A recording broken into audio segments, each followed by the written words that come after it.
Late पहुंची छात्रा को नहीं मिली एंट्री।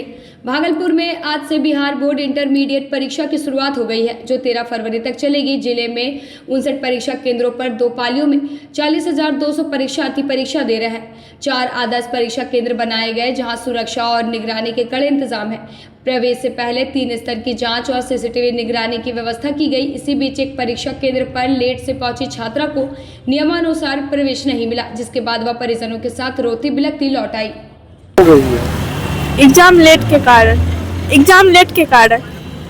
परीक्षा केंद्र में घुसने नहीं दिया गया है। नहीं। कहाँ से आई थी? सबौर से। लेट कैसे हो गया? जाम में फंस गए थे। जाम के कारण? हाँ।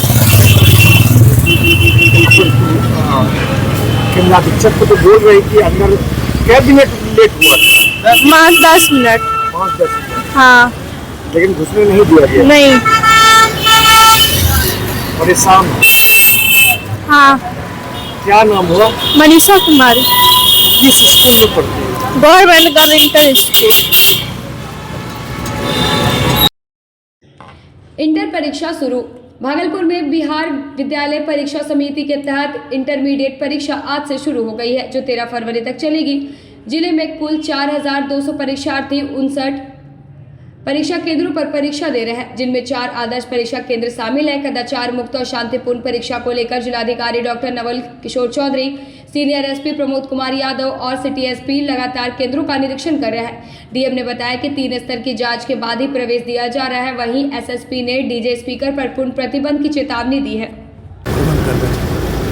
बिल्कुल, आप देख रहे हैं कि मैं एसएसपी साहब और हमारी पूरी टीम समस्त अधिकारियों के साथ लगातार भ्रमण कर रही है और विभिन्न सेंटरों पे हम लोग जो आवश्यक सुविधाएं हैं उसको भी हम लोग मुआयना किए हैं। उसके साथ ही बच्चों को सेंटर पे इन करने में कोई परेशानी नहीं हो और ये सुनिश्चित कर रहे हैं कि परीक्षा बिल्कुल कदाचार मुक्त हो, ताकि बच्चों का भविष्य उज्जवल हो सके और बच्चे बेहतर कर सके और पूरे देश के सभी एग्जामिनेशन में अपना नाम रोशन कर सके। सभी सेंटर पर शांतिपूर्ण तरीके से? हाँ, बिल्कुल शांतिपूर्ण तरीके से सभी सेंटर पे परीक्षा चल रही है।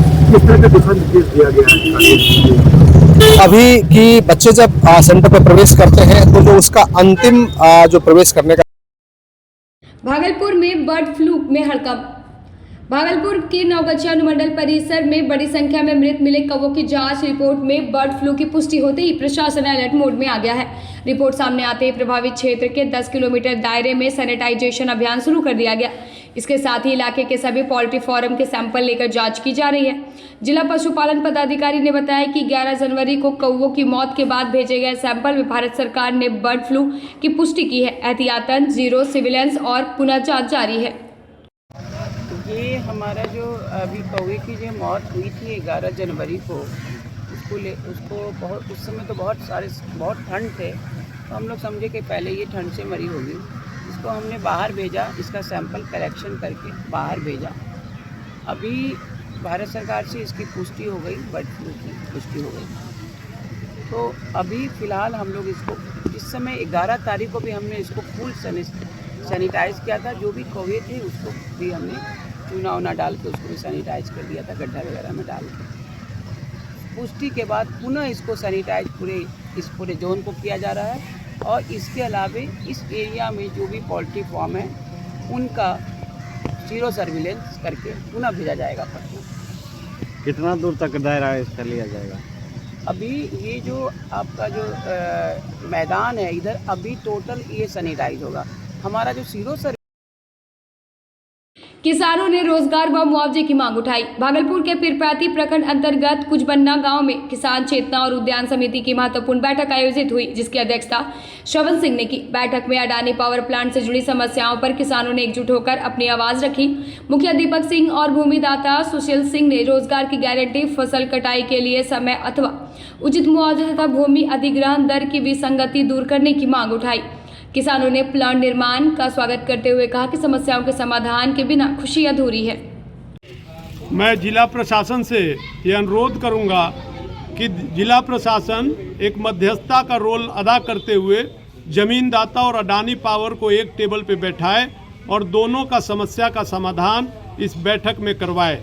जमींदाता की ओर से मैं ये मांग रखना चाहता हूं कि एक प्लांट एक दर के रेट के साथ जमींदाता को मुआवजा जल्द से जल्द दिया जाए और उनके बच्चे को, कम से कम उनके परिवार के एक बच्चे को इस पावर प्लांट में नौकरी मिले, इसकी गारंटी जिला प्रशासन अवश्य करे।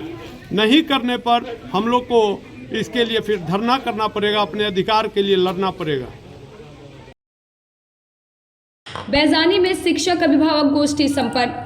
भागलपुर के जगदीशपुर प्रखंड अंतर्गत राजकीय आदर्श मध्य विद्यालय बैजानी में शिक्षक अभिभावक गोष्ठी का आयोजन उत्सव पूर्वक किया गया। गोष्ठी की अध्यक्षता प्रधानाध्यापक विवेकानंद झा ने की। कार्यक्रम का उद्देश्य बच्चों के शैक्षणिक, नैतिक और सर्वांगीण विकास को लेकर शिक्षकों व अभिभावकों के बीच संवाद स्थापित करना रहा। अभिभावकों ने विद्यालय की शैक्षणिक गतिविधियों और अनुशासन की सराहना की, वहीं शिक्षकों ने बच्चों के नियमित उपस्थिति व गृह कार्य पर जोर दिया। इस अवसर पर छात्रों को उपलब्धियों के लिए पुरस्कार भी प्रदान किए गए।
सुंदरपुर में 80 वर्षीय बुजुर्ग लापता।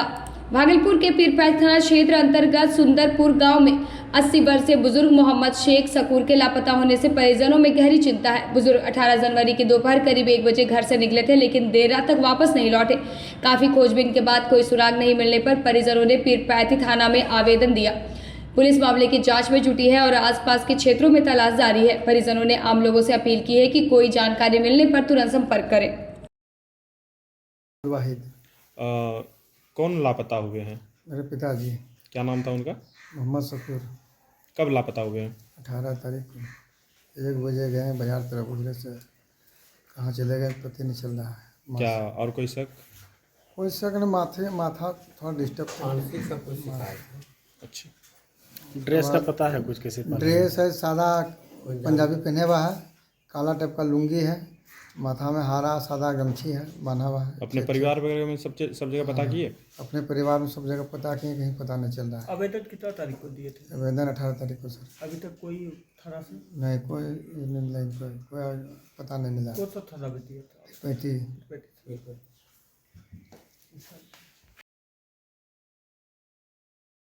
अमरपुर में 2 पक्षों में मारपीट। बांका जिले के अमरपुर थाना क्षेत्र के दौना गांव में आपसी विवाद को लेकर 2 पक्षों के बीच हुई मारपीट में 8 लोग घायल हो गए। सभी घायलों को रेफरल अस्पताल अमरपुर में भर्ती कराया गया, जहां प्राथमिक उपचार के बाद 7 की हालत गंभीर देखते हुए उन्हें मायागंज अस्पताल भागलपुर रेफर कर दिया गया। घायलों में दोनों पक्षों के लोग शामिल हैं। घटना का कारण पुराना विवाद बताया जा रहा है। मामले को लेकर दोनों पक्ष ने अमरपुर थाने में लिखित शिकायत जमा कर दी है और न्याय की गुहार लगाई है। पुलिस मामले की जांच में जुट गई है। फरीद, मोहम्मद फरीद, घर दौना। क्या हुआ आप लोगों के साथ में? हम लोग के साथ जबरदस्ती मारपीट किया। शाम में जो है ना भतीजा को मारा था उस समय हम लोग गए तो सोच समझा करके उसके नहीं कर दिए, शांत कर दिए। उसके बाद बिहान को जब आया तो हमारा भाई उसको पूछा कि रे काहे मारपीट करते हैं, हमारा बेटा को मारा है, हमारा नाती को भी मारा। तो बोला हाँ मादरसों को मारे हैं। बस इसी टाइम में जो है भिड़ गया। उसके बाद जो उसका जितना परिवार था सब लाठी लेके आया। क्या आदमी जख्मी है आप लोग? हम लोग 4 आदमी हैं सर। कौन कौन मारा है आपको? मारा है नूर आलम, मुसाहिद, इमरान, नूरान, तारिक, नजमुल, समीम। किस विवाद चला पुरानी कोई भी बात नहीं, खामखा रास्ता चलते हुए मरता है। अभी 15 दिन में सबको मयागंज से लाए हैं, इसका मोटा 3 टुकड़ा हुआ है। पुराना विवाद कुछ था विजात सब देखिए